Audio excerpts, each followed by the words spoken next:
क्या हुआ जब अमित शाह की पुलिस को कांग्रेस की पुलिस ने रातों रात बीच हाईवे पर धर लिया और क्यों पुलिस को रातों रात ही खटखटाना पड़ा कोर्ट का दरवाजा।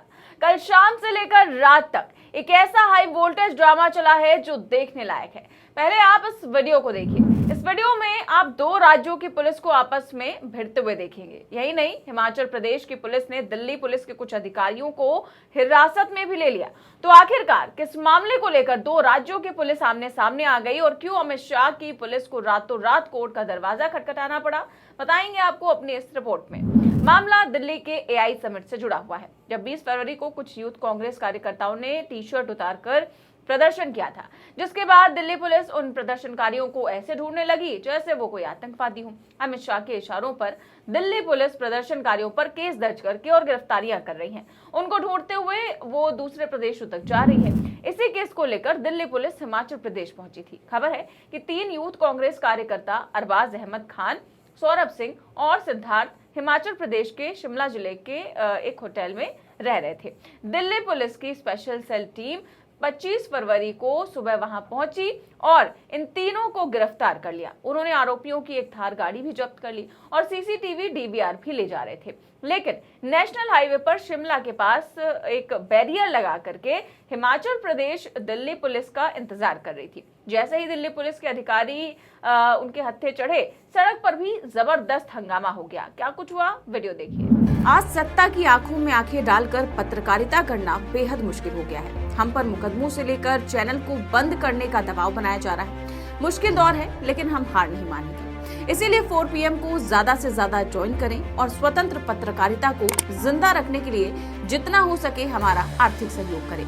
उम्मीद है कि आपके सपोर्ट से ये जंग भी हम जीत जाएंगे। पूरे सुबह से मैं दिखा रहा हूँ आपको आईडी। क्या नाम है आपका? सर एक मिनट, नाम बताओ। नाम बताओ आप, नाम बताओ। सर मैं सुबह से अरे आप नाम आईडी दिखाओ। यहीं पे कैमरा ऑन है, कैमरा ऑन है, कैमरा ऑन है। Why you are starting as you are ID दिखाओ। same thing again and again? Why?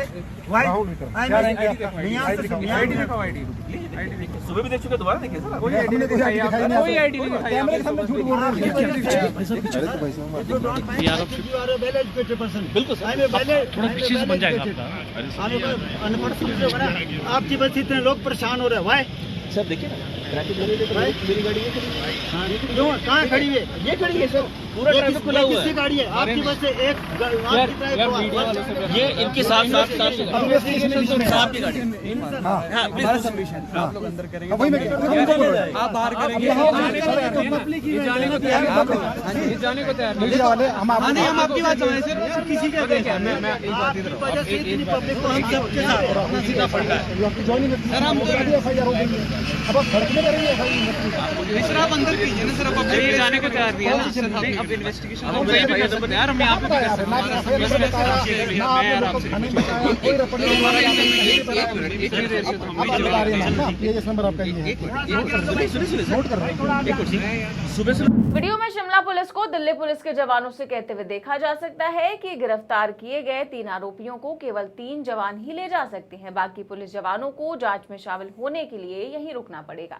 Shimla police आरोप लगा रही है कि इन तीनों आरोपियों को दिल्ली पुलिस जबरदस्ती ले गई और जिस रिजॉर्ट में तीनों आरोपी रुके हुए थे, वहां के सीसीटीवी कैमरों के डीवीआर दिल्ली पुलिस ने बिना किसी मेमो या रसीद के जब्त कर लिया। इसके बाद शिमला पुलिस ने दिल्ली पुलिस के जवानों को हिरासत में ले लिया। हिरासत में लिए गए जवानों को शिमला पुलिस मेडिकल कराने के लिए DDU हॉस्पिटल ले गई, जहां उनका मेडिकल हुआ। काफी देर तक चली बातचीत और कानूनी औपचारिकताओं के बाद मामला सुलझा। करीब 20 घंटे तक चले इस ड्रामे के बाद आखिरकार दिल्ली पुलिस को प्रदेश पुलिस के सामने झुकना ही पड़ा और फिर पूरी कानूनी प्रक्रियाओं का पालन करते हुए तीनों आरोपियों की गिरफ्तारी हुई और उन्हें लेकर पुलिस दिल्ली निकल गई। इसके साथ ही साथ दिल्ली पुलिस ने जब्ती संबंधी दस्तावेज हिमाचल पुलिस को सौंप दिए। वहीं शिमला पुलिस ने डिटेन किए गए सभी वाहनों को छोड़ दिया। दिल्ली पुलिस के अधिकारी भी अपने साथ डिजिटल वीडियो रिकॉर्डर और आरोपियों की जब्त की गई थार को लेकर रवाना हुए। अब दिल्ली पुलिस तीनों आरोपियों को स्थानीय मजिस्ट्रेट के सामने पेश करेगी। अब देखिए, शिमला पुलिस का दावा था कि सादे कपड़ों में 15 से 20 अनजान लोगों ने किडनैपिंग की है। शिमला पुलिस का आरोप था कि तीनों यूथ कांग्रेस कार्यकर्ताओं को दिल्ली पुलिस द्वारा एक रिजॉर्ट से बिना सही डॉक्यूमेंट के जबरदस्ती ले जाया जा रहा है। शिमला पुलिस ने आरोप लगाया कि बिना कोई रसीद दिए रिजॉर्ट का सीसीटीवी डीवीआर जब्त किया गया, जबकि दिल्ली पुलिस के वकील नंदलाल का कहना है कि आरोपी यूथ कांग्रेस वर्कर्स को प्रोसीजर के मुताबिक दिल्ली में एक मजिस्ट्रेट के सामने पेश किया जाएगा। अब जैसे ही मामला सामने आया तो सियासी बयानबाजियां भी शुरू हो गई। भाजपा जहां हिमाचल प्रदेश की सुक्खू सरकार पर अपराधियों को संरक्षण देने का आरोप लगा रही है, तो वहीं विपक्ष से लोकतंत्र पर हमला और पुलिस का गलत इस्तेमाल करने का आरोप लगा रहे हैं। वहीं राहुल गांधी ने तमाम मुद्दों को लेकर और इस मुद्दे पर एक ट्वीट किया है। लंबा चौड़ा उनका ट्वीट है, मैं पढ़कर सुनाती हूँ। उन्होंने लिखा है कि आज भारत में कॉम्प्रोमाइज्ड पीएम के राज में शांतिपूर्ण विरोध करना ही सबसे बड़ा अपराध बन गया है। दुनिया के सबसे बड़े लोकतंत्र को धीरे धीरे ऐसी दिशा में धकेला जा रहा है जहां असहमति को देशद्रोह और सवाल पूछने को साजिश बताया जाता है।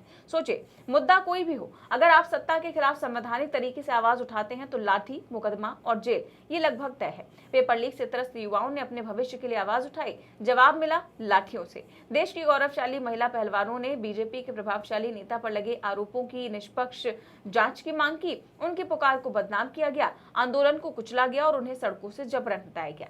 एक बलात्कार पीड़िता के समर्थन में इंडिया गेट पर शांतिपूर्ण प्रदर्शन हुआ। न्याय की मांग को व्यवस्था के लिए असुविधा मानकर हटा दिया गया।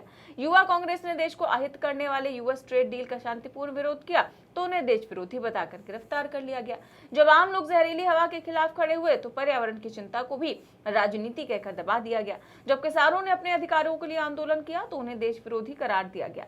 आंसू गैस, रबर की गोलियां, पानी की बौछारें और लाठियां यही संवाद का माध्यम बना। जब आदिवासी अपने जल, जंगल, जमीन के हक के लिए खड़े हुए तो उन पर भी शक की नजर डाली गई। अब ये कैसा लोकतंत्र है जहां कॉम्प्रोमाइज्ड पीएम सवालों से डरते हैं, जहां सहमति को कुचलना शासन का स्वभाव बनता जा रहा है। शांतिपूर्ण विरोध अपराध नहीं, लोकतंत्र की आत्मा है।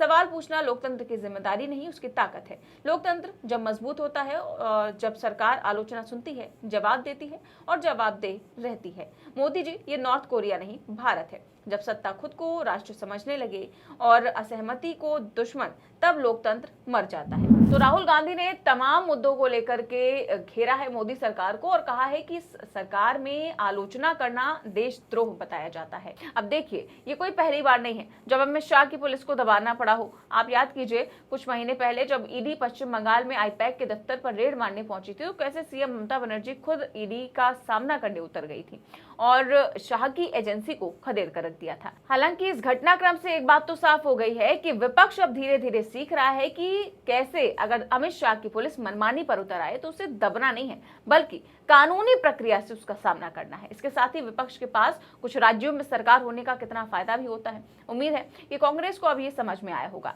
लेकिन इस पूरे घटनाक्रम से सबसे अहम सवाल ये उठता है कि आखिर अमित शाह की पुलिस इन प्रदर्शनकारियों को क्यों ऐसे पकड़ने पर तुली है जैसे वो कोई बड़ा अपराध करके भागी हो।